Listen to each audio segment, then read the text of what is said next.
All right, all right, all right. Welcome, welcome, welcome, Mr. Saad. How are you doing today? Hi, I'm doing great. How are you? Doing great. You sound optimistic. Always. There's no better way than to sound optimistic. The only way to live. I am so glad that you decided to be the second victim on the director's corner. I like how you call it victim. Hey, Victim. Well, some people take it the wrong way. They think, oh, well, what kind of questions are they going to ask me? It's just pretty basic.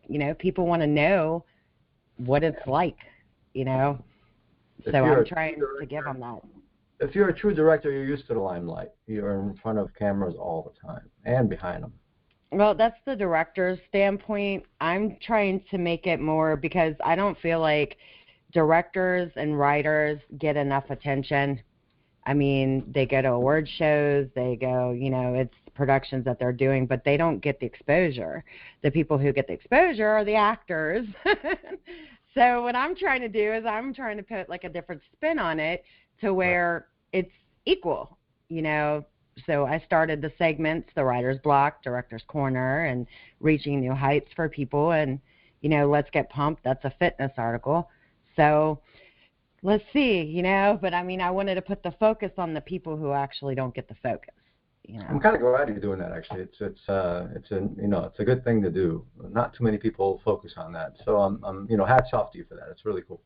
Thank you. Absolutely. All right. So our first question, you ready? It's a big one. I'm ready. Big Let's one. do it. Okay. How did you become a director? Well, that's a loaded question.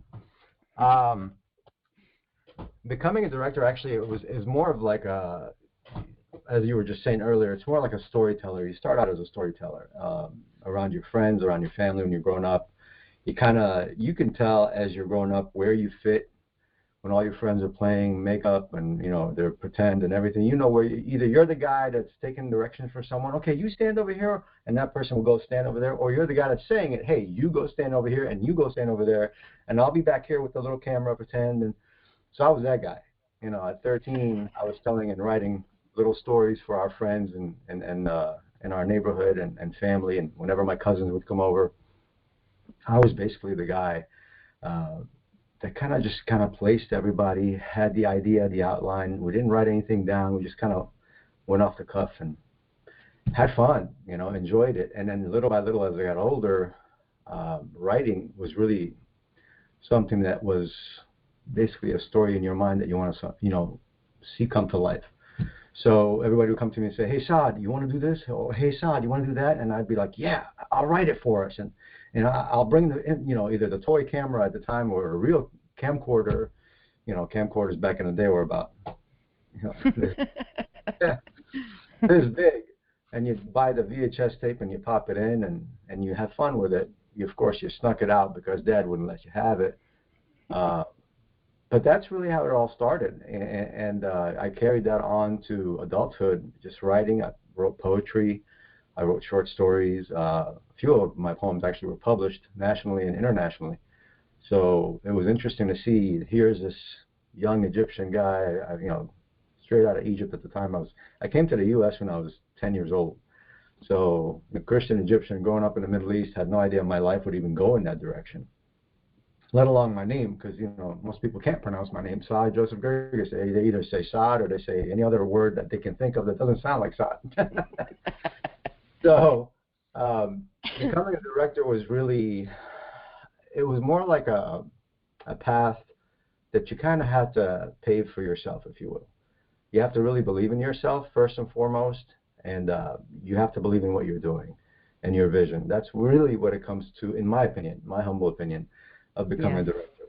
Becoming someone who's interested in wanting to show the world what you see and hope that they would see what you see. It's a beautiful thing.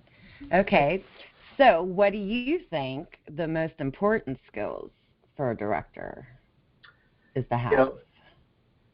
Basically, leading into this question of yours is piggybacking on what I was just saying, is that you really have to be able to convey, not just to the actors. I mean, conveying to the actors is important, absolutely. But you really have to convey to everyone on your team your vision from the lighting department to the camera department to hair and makeup to the style of what you want the location that you're shooting at to look like, whether it's a set or you're on location. All that it has to come together. And if it doesn't come together, then your vision is really, at that point, your vision is skewed because you're not conveying what you want. Yeah. I think, when you're a director, you see the whole entire thing in your head. Whether it's your script or someone else's script, you're seeing the entire process come to life in your mind, and then you're conveying that to your actors. Of course, before you get to the actors, you're talking to your gaffer, you're talking to your DP, you're talking to your electric department, and the construction department, and everybody's coming together to ask, what's your vision? What do you see? How do you think your skills are going to show us what you're seeing? And so that's really important skill to have as a director, because if you don't, you're really kind of guiding a sinking ship. So how do you develop a story? I think the story, it starts with an idea.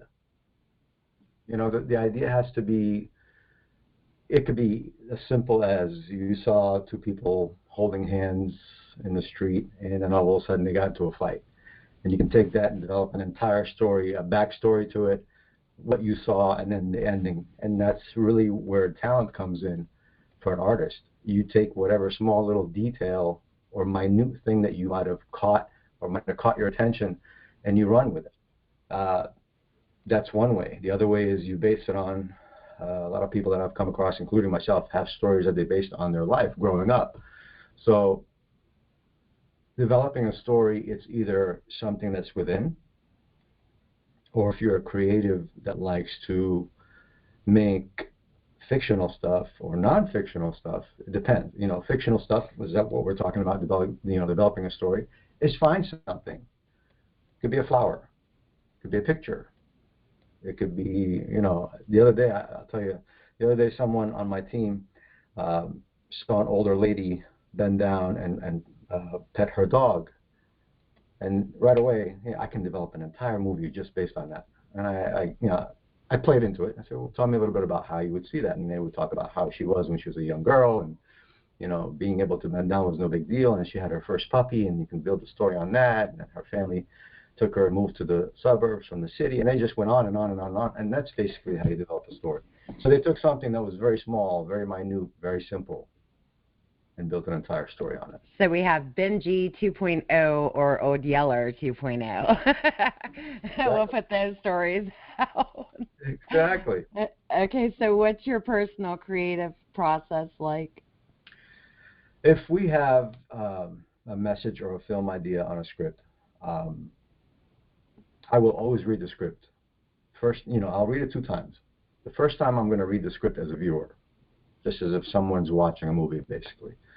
And then as an artist, developing a story through my own eyes and then the eyes of the writer. If it's not mine, if it's the writer, if it's someone that wrote it, I want to read it the second time as an artist who's developing someone else's story. Whether it's a true story or whether it's, again, it falls into that category. First person seat, hearing an event through a storyteller or developing it the way that they want us to see them, breaking down every scene from macro to micro, taking the emotional details. All these things have to actually convey the development process or the creative process or making it into what is that person trying to achieve. So, for example, I'll give you someone that I worked with.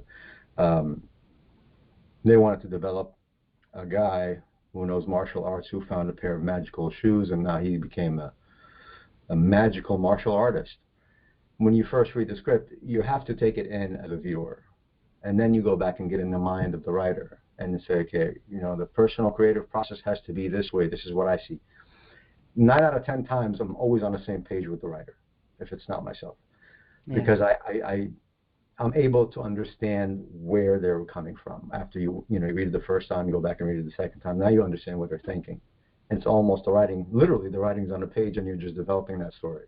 Yeah. So, you feel what you're taking in, really. So that's very important. The writing process is real fun. The first 20 times. Yeah. Yeah. People don't get that. They're like, oh, yeah, they just threw that down and now we're going to make it. No, it does not go like that. It is I've just seen those. written and then written and written and written and written. A lot. I mean, oh, gosh. Yeah, I've seen that too. I've seen people who have written one time, it's a first draft, and it goes into process of pre-production, and you can tell someone who took their time developing a story and someone who just rushed something, put it on tape or film.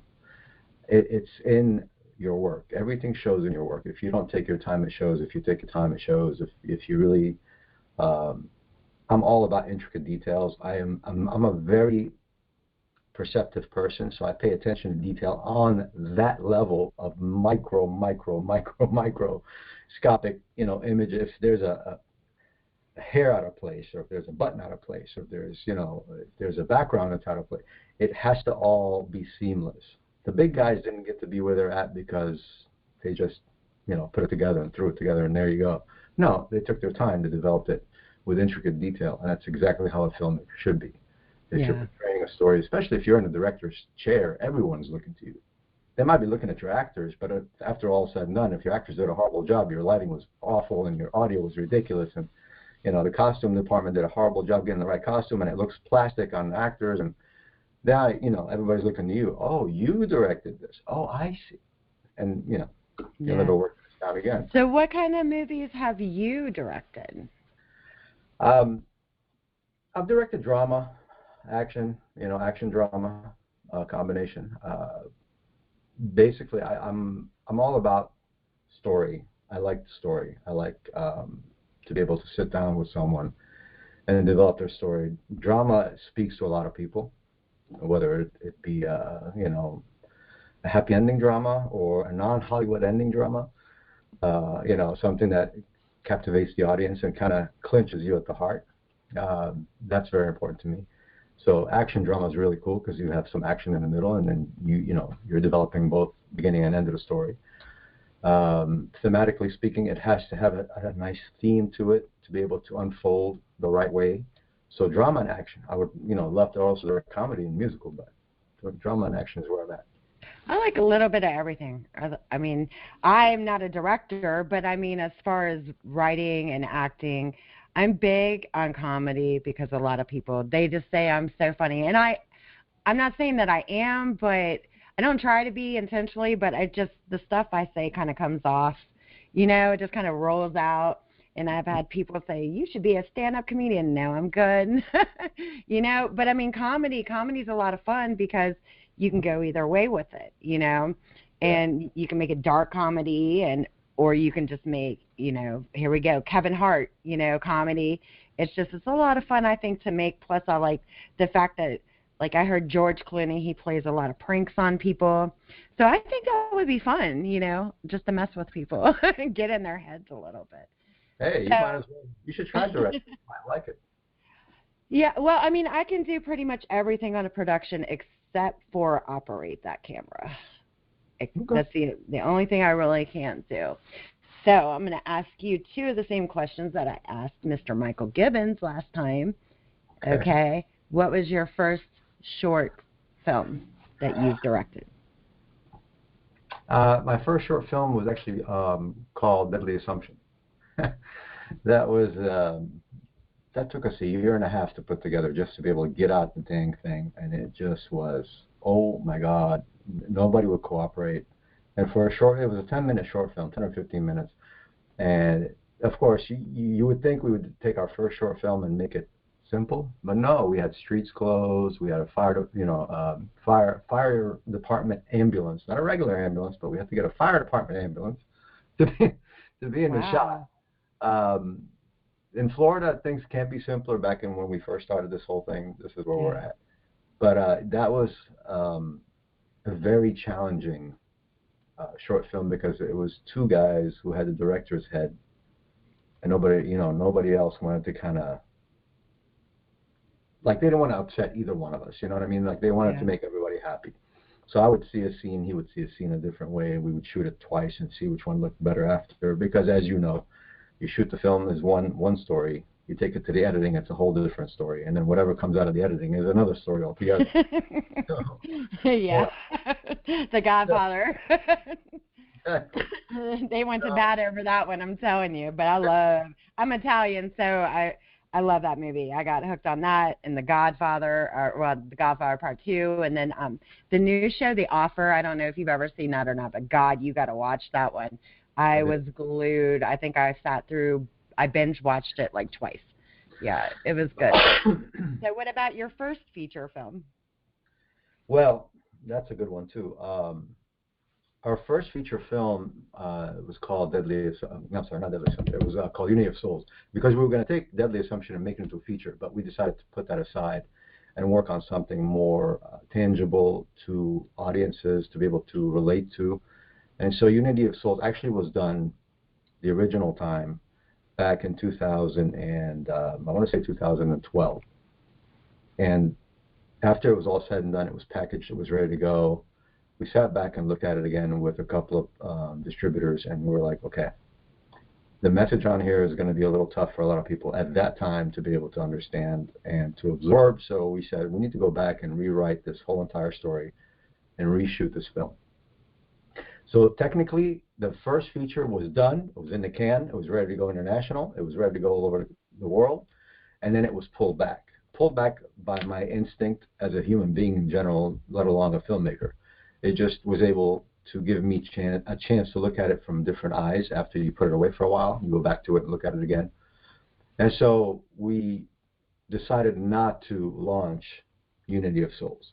And we put it back on the basically the whiteboard, and kind of went through the whole thing all over again. And so now we're in pre-production of it all over again, and we're trying to get it done kind of in a different light, if you will.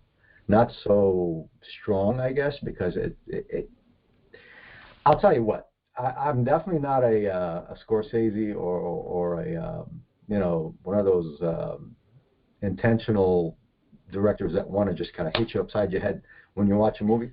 I can be, and I try not to be. I try to be in the middle somewhere.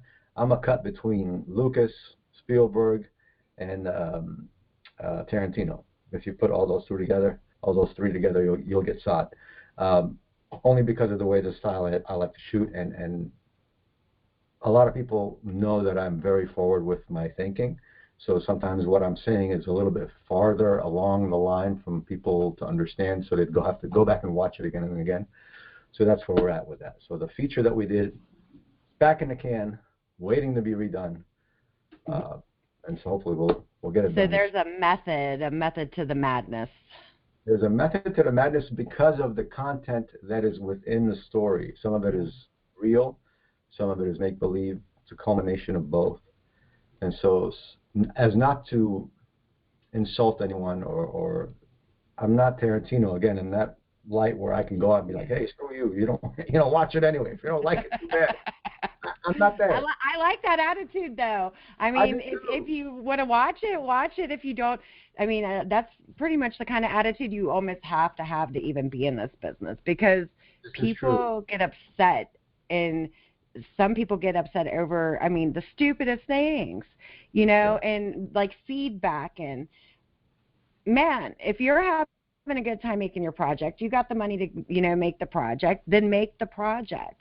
If people don't like it, don't watch it. Right. There's other things on there you can go and watch, and other things that you can do.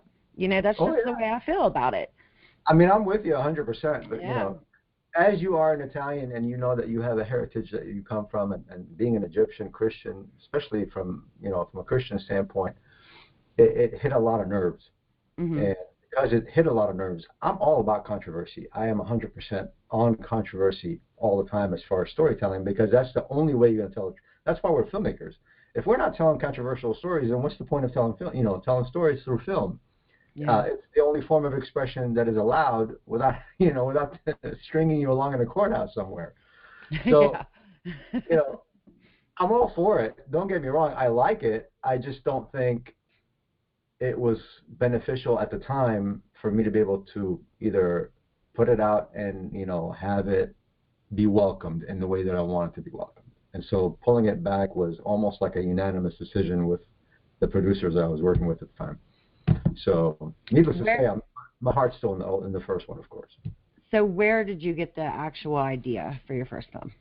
A little bit of friends that went through these things, a little bit of myself growing up in Jersey and taking on that life and seeing things unfold as I was growing up, from a young boy to a young man to a married man and so on and so forth.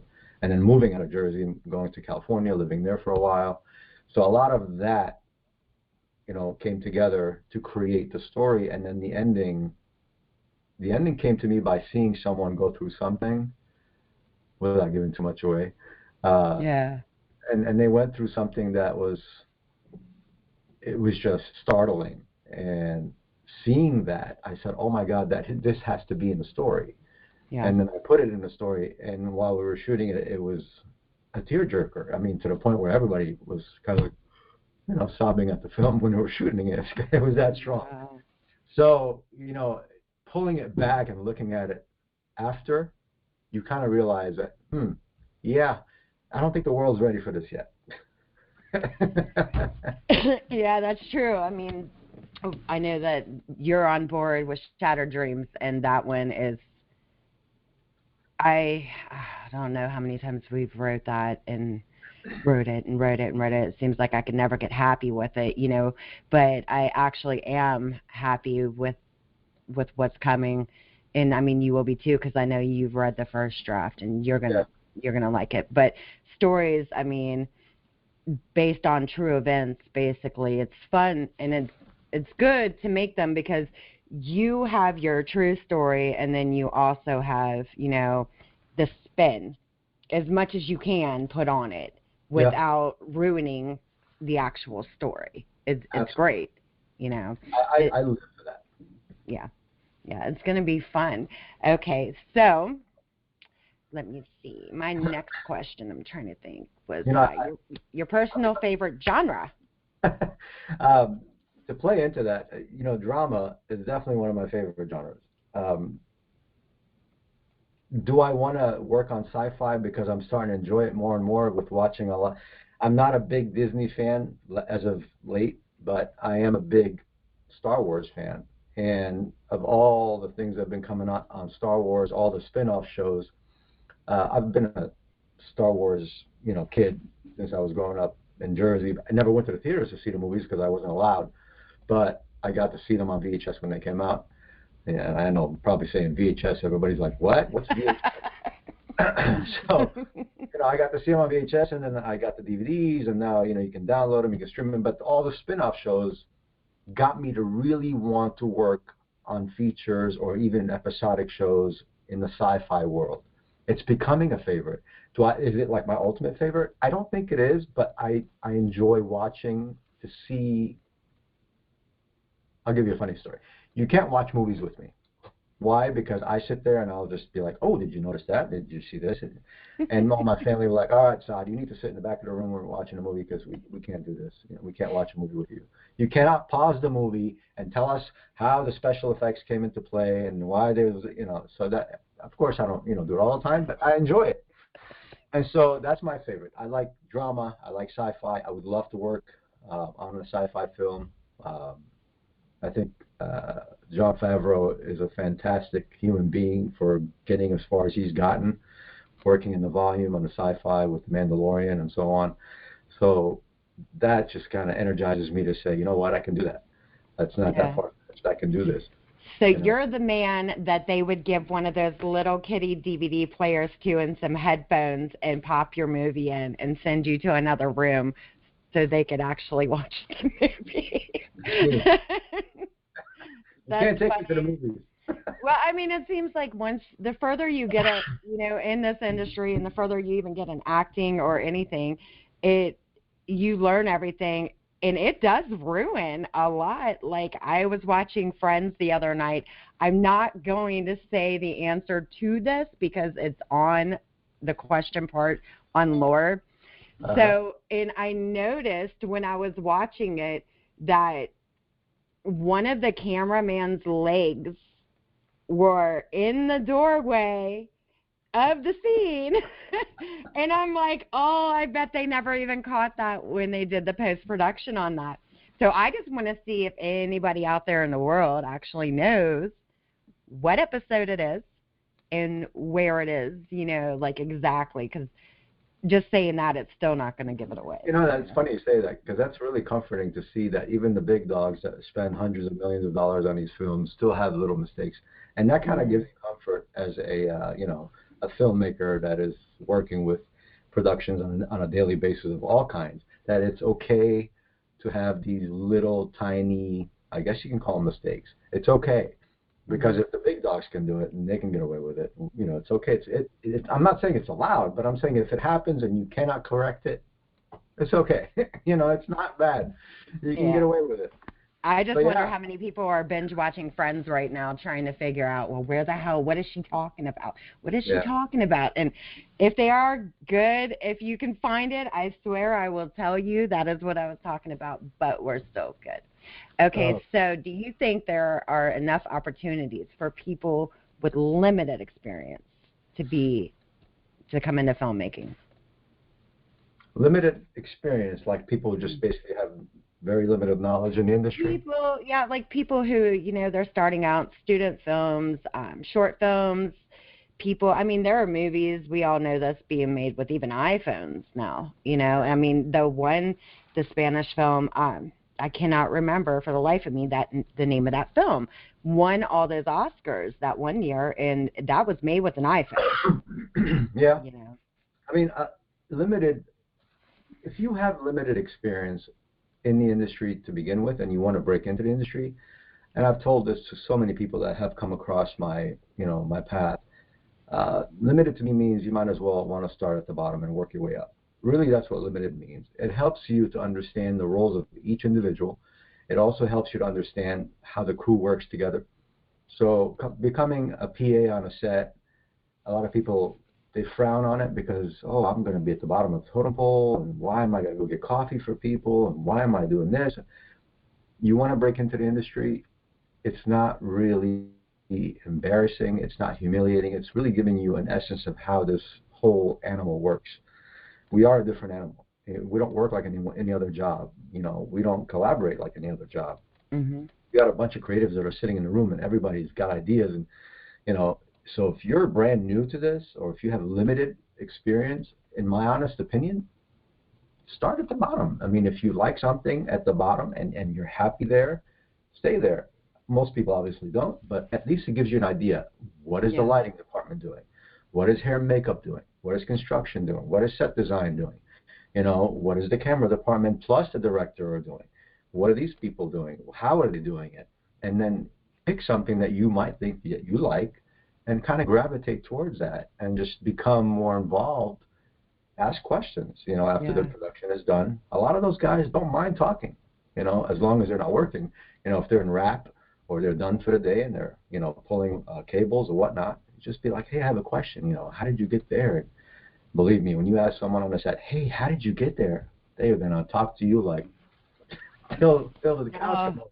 They don't mind, And if they like you and they like your vibe, I promise you, you're more than likely going to either mesh with them or they're going to say, hey, you know what, it might not be paying, but do you want to come hang out with us on the next set and at least get an idea of what's going on? And it builds that camaraderie and that relationship. And eventually, your limited experience becomes, full experience, and you can move on. But to answer your question, if you have limited experience, try starting at the bottom. Yeah. It doesn't hurt. I did some production management, and I went in, and because I had ran a business, a bunch of years, so I was kind of used to the management part of it.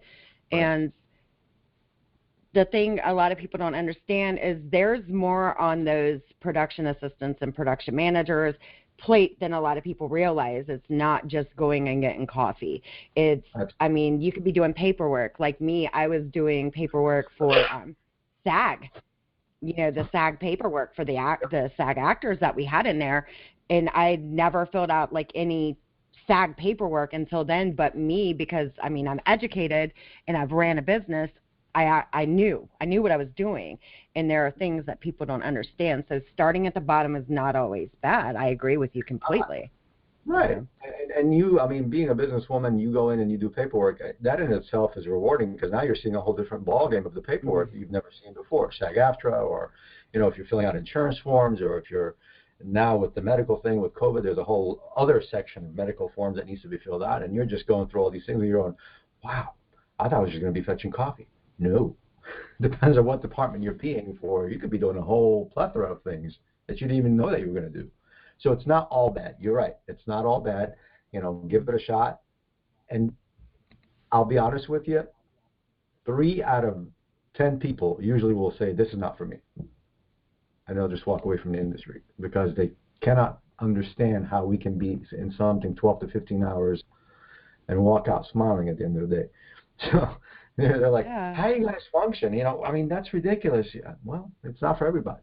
It's some people love it. No, they think, a lot of people think it's glamorous, and that's the thing, because everybody wants fame and money, and and that's not even the kind of person I am. I'm far from that, Right. But when the very first thing I've ever did in acting is when I did the scenes in Donnybrook, that movie, and we were outside in the cold from 5 p.m. until 5 a.m. in the morning. It was 12 degrees. I had on shorts and a tank top. Oh, yeah. 3 days. 3 days. And I tell you what, and then where it was shot, because now that it's been released for years, so I can actually say we were at a campground. And it was muddy as hell because it had rained, But I had never had so much damn fun in my life because it was just fun, to do. I was cold as hell, but it was fun, But I mean, it's not all glam, and it's not. It's not for everybody. Not everybody can handle it. Not everybody can deal with it. But those who do and persevere, they go on to say, this was the best experience of my life, and I would never trade it for the world. And it's true. A lot of people enjoy it. And that's why we're in it. I mean, from a director standpoint, it's a little different, but I've been down in the trenches. I worked PA for 18 months before I even saw my first actual key position, in the industry. And I didn't mind. I actually had fun. They would look at me like, how are you happy at 15 hours and you just started this job? Like, I love this. Like, I don't mind being in the midst of this chaos. It's where I live. It's where I come alive. And up until, doing DP work or doing AC work or, pulling focus, if I'm not working, I'm bored. How about that? That's how I am. If I'm not constantly, even at home, if I'm not doing something, I create these projects around my house. I do. I've painted my house, I know, 5 times since we've lived here. Wow. Yeah. Because I'll get bored and then I have new things spinning in my head and I'm like, okay, I got to change this and I got to do that. You know what I mean? Because I'm just bored if I'm not working. I have to be working constantly or I go crazy. That's the only way. That's the only way to live. So what advice do you have for aspiring filmmakers? Be kind to yourself. Don't be so hard on yourself. Take it easy. Enjoy the process and enjoy the journey. Not everything you're going to do is going to come out perfect. And not everything you missed make you a failure. It's okay to fail, but failure is an event. It's not a lifestyle, and it's not who you are. It's just an event that happened for that particular time. So don't be so hard on yourself. If you fail at something, or if you failed at making something that you wanted to, it's okay. The good part about this is you can try again. If it's someone else's project that you worked on and you did something wrong, if you can correct it, correct it. If not, if you gave 110% effort and in your heart of hearts you gave 110%, then you did your job. You're good. So take it easy on yourself. Don't be so quick to want to jump into the next position. Savor. Yeah. Savor the time you have in whatever position you're in. Because you will look back on it one day and be like, man, life was simpler when I was, or life was easier when I did. So it's a journey, and I know it's been said and it's been overused, but truly, honestly, enjoy the journey. It's going to be worth the wait to get to your final destination if you have a final destination. I don't feel that there is such a thing. Mm-hmm. We're always learning. We're always growing. So in a nutshell, enjoy the journey, blaze your own trail, and just have fun. I agree. You know? I definitely agree with you. I mean, so, okay, I have another question that's completely off the topic because I know I told you pretty much what we were going to talk about. Drones. Yes. What made you want to do drones? I could never personally fly one. I would probably crash the equipment. But, I mean, it looks like fun, and, like, the shots you get they're great. I've seen your work, you know. Thank you. Honestly, this is going to sound silly. I've always wanted to fly. I'm sure a lot of kids think the same way. I always wanted to be Superman growing up. I wanted to put on that cape, and I wanted to, as a matter of fact, and here's a funny one for you.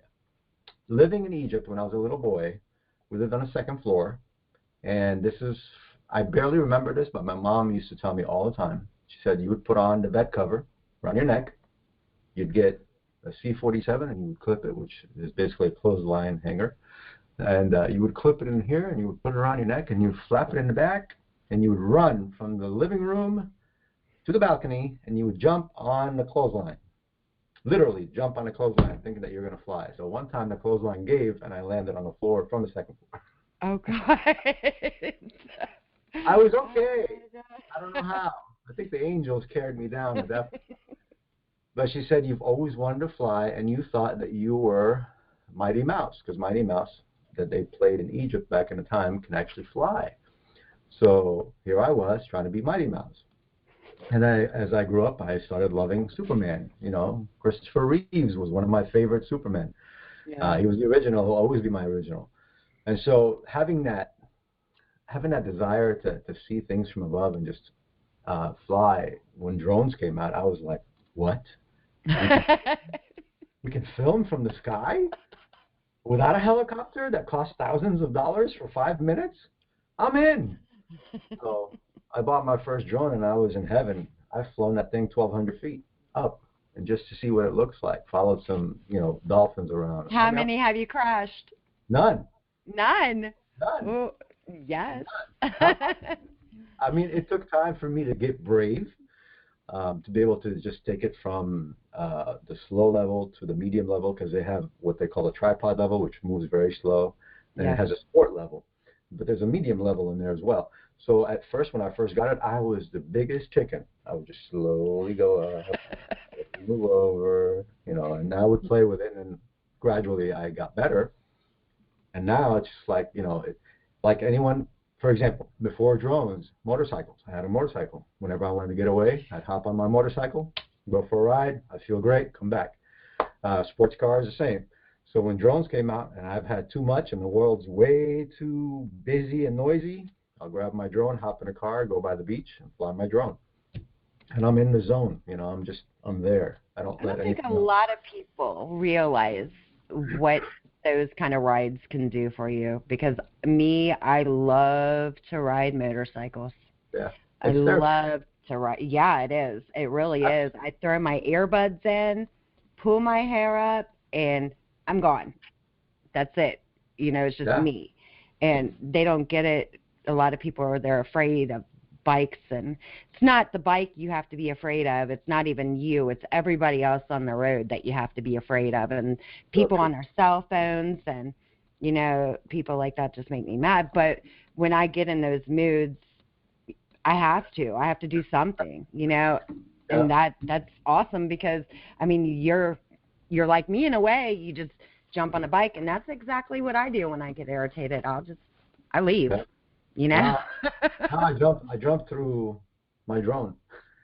Yeah.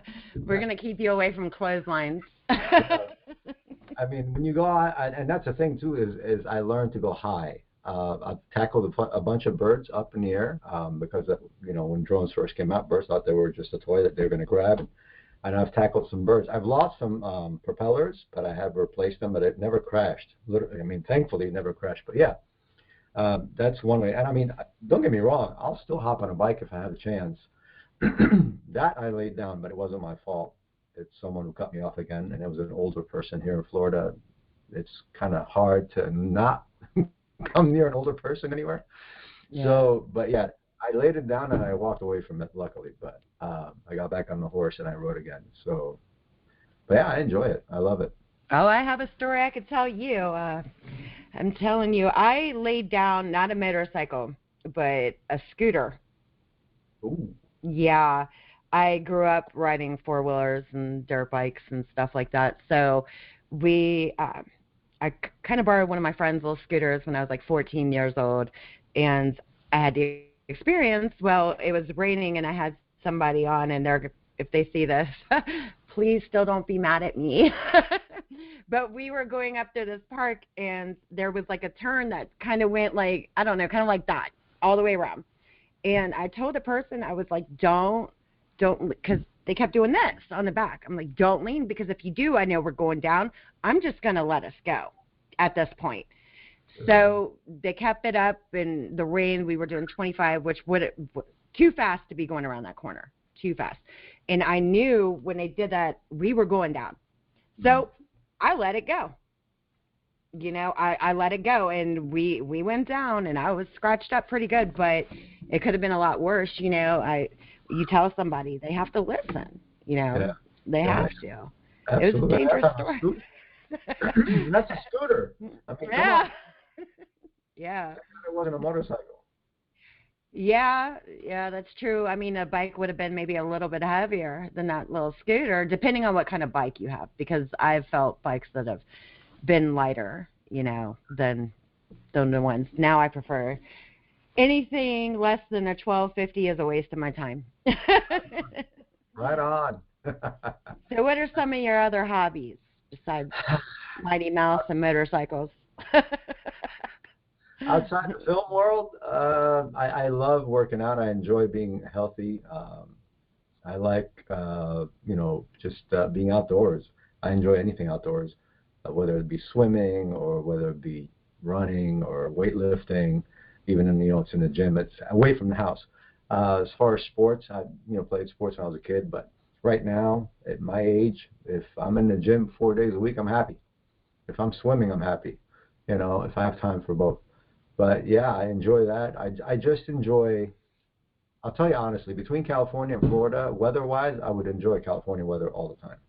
It was 100%, hands down, it's better weather than Florida.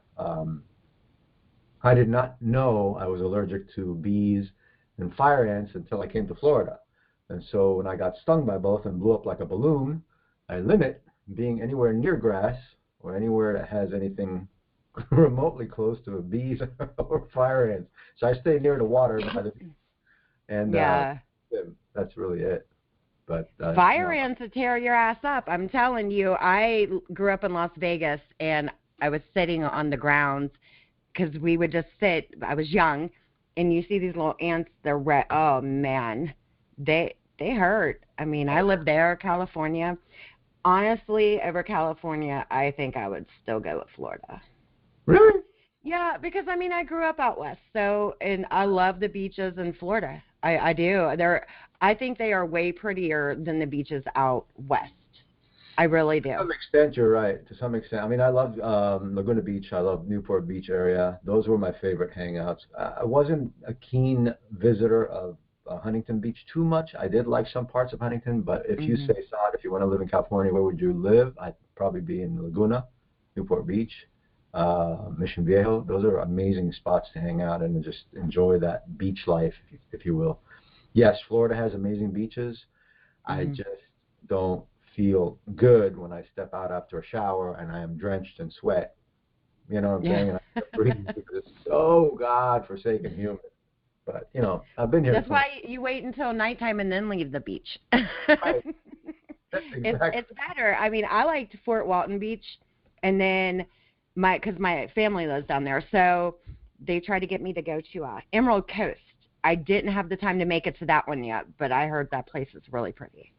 Yeah. Right now they're in restoration phase after that big hurricane, so all the southern west areas are torched from everything that went down there. But they're coming alive. They're coming together again. That was something. Yeah, that's the one thing about living down there, though, because I mean, you have to worry on that whole coast about hurricanes. I I mean, Yeah. it's nice if you constantly have the money to keep rebuilding, and it's really beautiful to go down there. I mean, but it's you live there. It's gorgeous. You know, it is. It's really gorgeous, but we missed it by this much. I mean, we were literally blessed in ways I could not understand how it went this way and then that way, and it just missed Tampa. Yeah. It destroyed everything else in sight. It's crazy. So it was a blessing from above, no doubt, that we were spared. But if it would have hit here, Tampa Bay would have been gone. They would have been gone, just like everywhere else. But yeah, it was sad to see those places really get hit that hard. But luckily, everything is coming together for them. So yeah, it'll come back. It definitely. You got to be positive. It will come back, and then it's always bigger and better when it does. Yes, you know. Absolutely. So make some more films down here, hopefully. Yeah. Last question. Yes. Where do you see yourself in the future? I'd say 5 years. In the industry? Or in general. Just in general. Well, hopefully both my daughters will be married and out of my hair financially. Love you, girls. And, hopefully we'll have about 4 or 5 features under our belt and moving on to maybe some major productions for some of my wish list films that I want to make.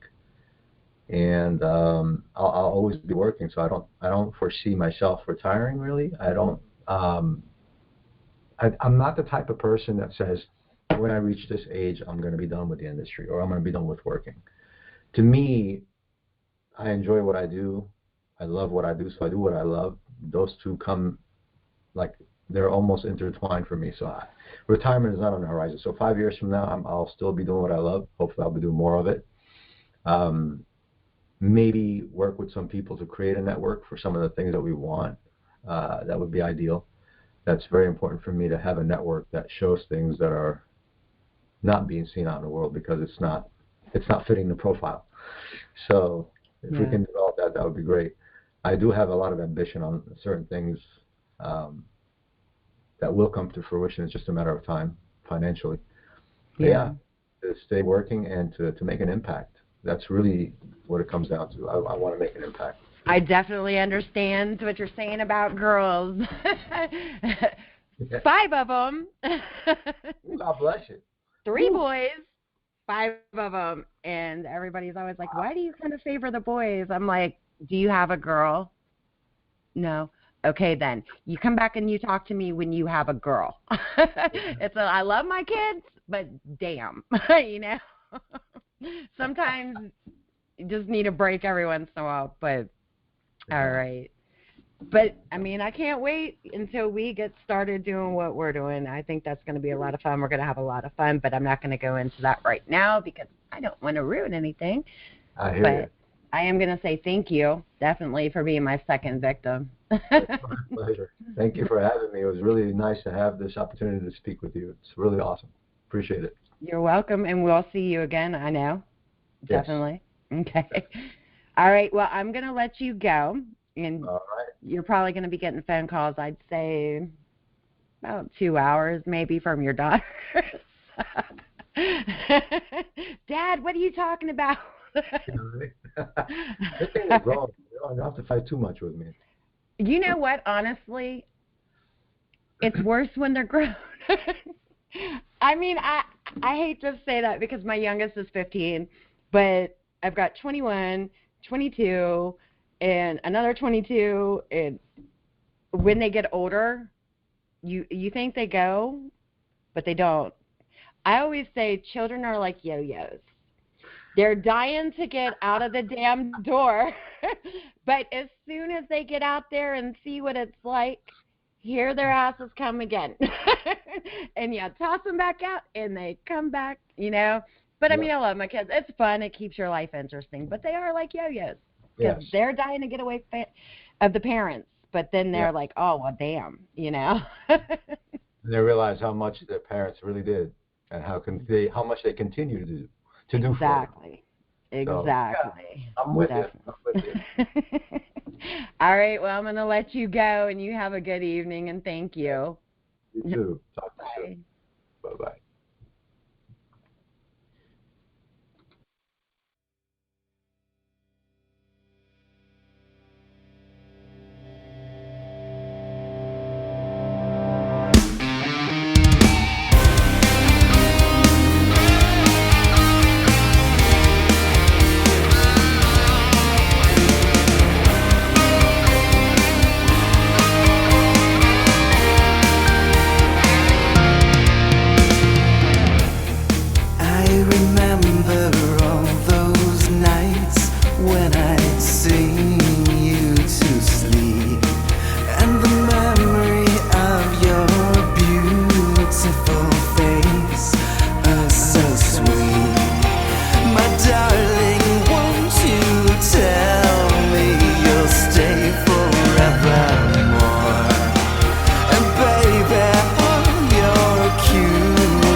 night when I first gave my heart to yours, I was scared and feeling insecure.